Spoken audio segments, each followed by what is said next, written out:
And understandably, everyone always asks the same question. Do you miss living in London? And my response is usually like,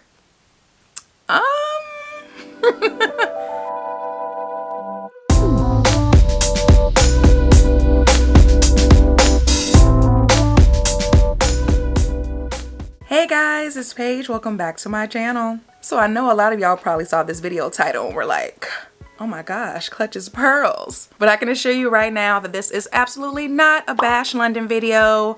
It could never be that, okay?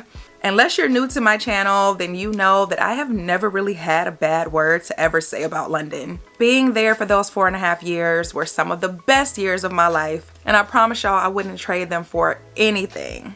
But as always, I have to keep it 100% real. And this video was actually inspired by a question that I have received over and over since I returned back to the US a little over 3 months ago now.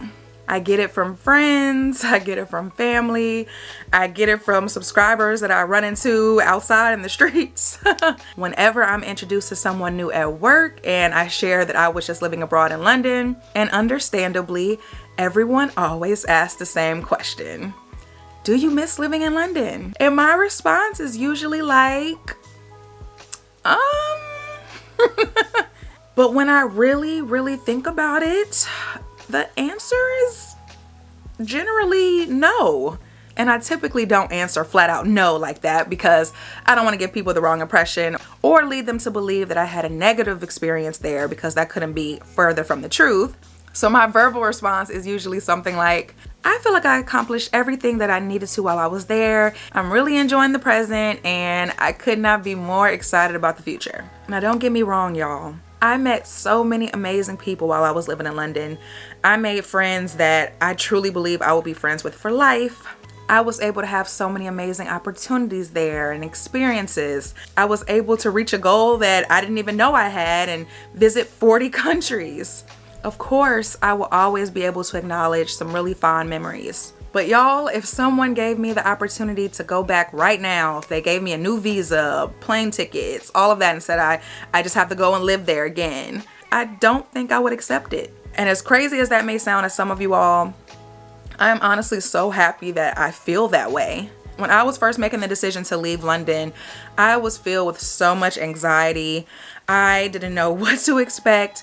I didn't know what my life was going to be like once I got back to the US.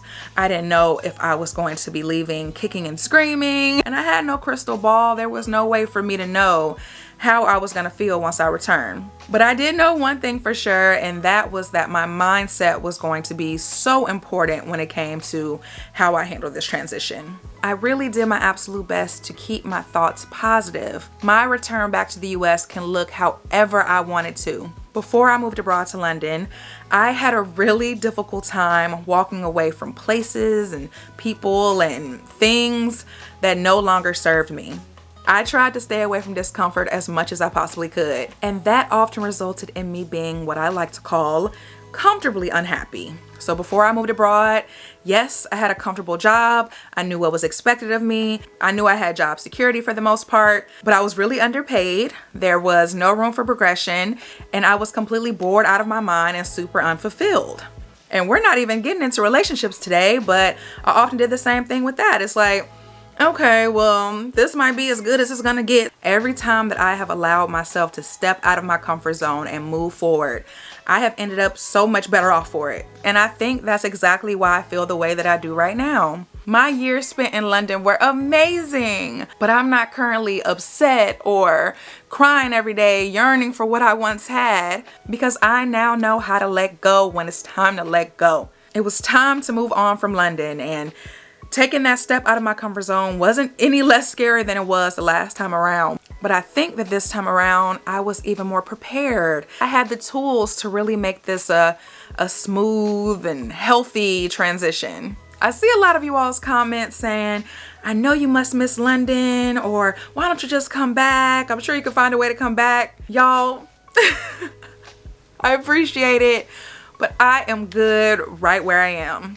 And knowing that I have such beautiful times behind me, I can only imagine how good it's gonna get in the future.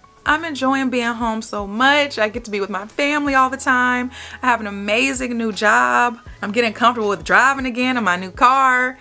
Life is good.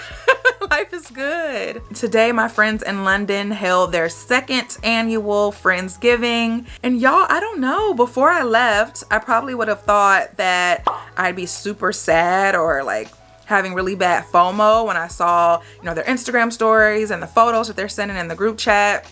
But honestly, all it did was make me smile. Like, I love seeing my friends together. I actually introduced a lot of people in that room to each other. I love seeing them having fun. Like, it just warms my heart. And I think that just reassures me even more that like, I'm exactly where I'm supposed to be right now. So for anyone out there who's about to begin a new chapter, embark on a new journey, and they're afraid that they're going to miss their old life too much, please give this new chapter a fair shot. You never know how good it can get. And that's it for today, y'all. As always, thank you all so much for watching. If you enjoyed today's video, don't forget to give me a thumbs up, hit that subscribe button, and I'll see you on the next one. Bye.